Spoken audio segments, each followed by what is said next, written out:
tikanga wotu man kadma ya tanna problem tanna tara engrais jwembe tengongo jugu ning tira winiga mana yagana yodam taki. Au Burkina ici, plupart le sol est fatigué. Et des fois il faut utiliser un peu d'engrais pour aider le sol. Sinon ça ne donne pas. Si ça utilise trop de l'engrais là, ça fatigue le sol là aussi. Mais c'est pas, on ne peut pas dire que c'est ça réellement qui vient avec le changement climatique. L'utilisation des engrais chimiques impacte négativement le climat. Ça impacte en quoi?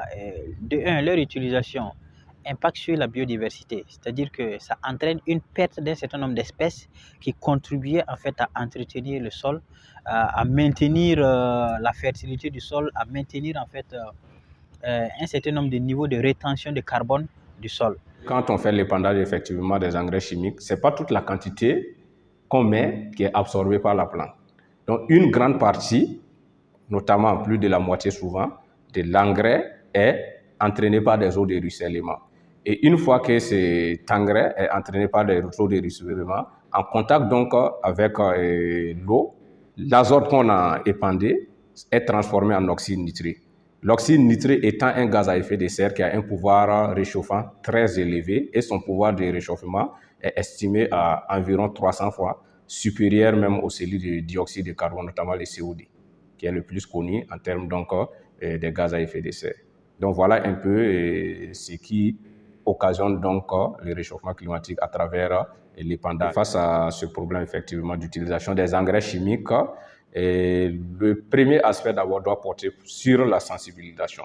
Parce que quand on sait un problème et ses conséquences, c'est à moitié résolu. Donc il y a la sensibilisation d'abord, et cette sensibilisation doit porter non seulement sur les causes et les conséquences des changements climatiques, mais aussi le rôle que ces engrais chimiques-là jouent dans le processus donc, de ces changements climatiques.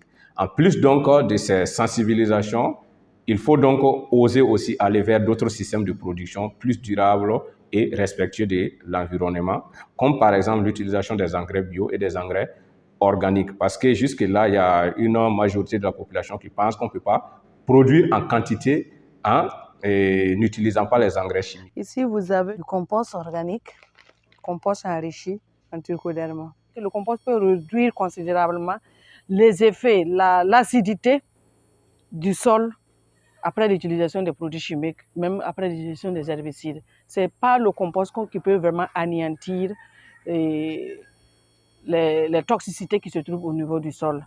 Et en faisant quoi, ça va apporter de l'humus au niveau du sol, ça va reconstruire le couvert végétal au niveau du sol.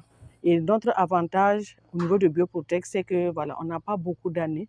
La première année, la première utilisation déjà, on le sent, c'est assez visible.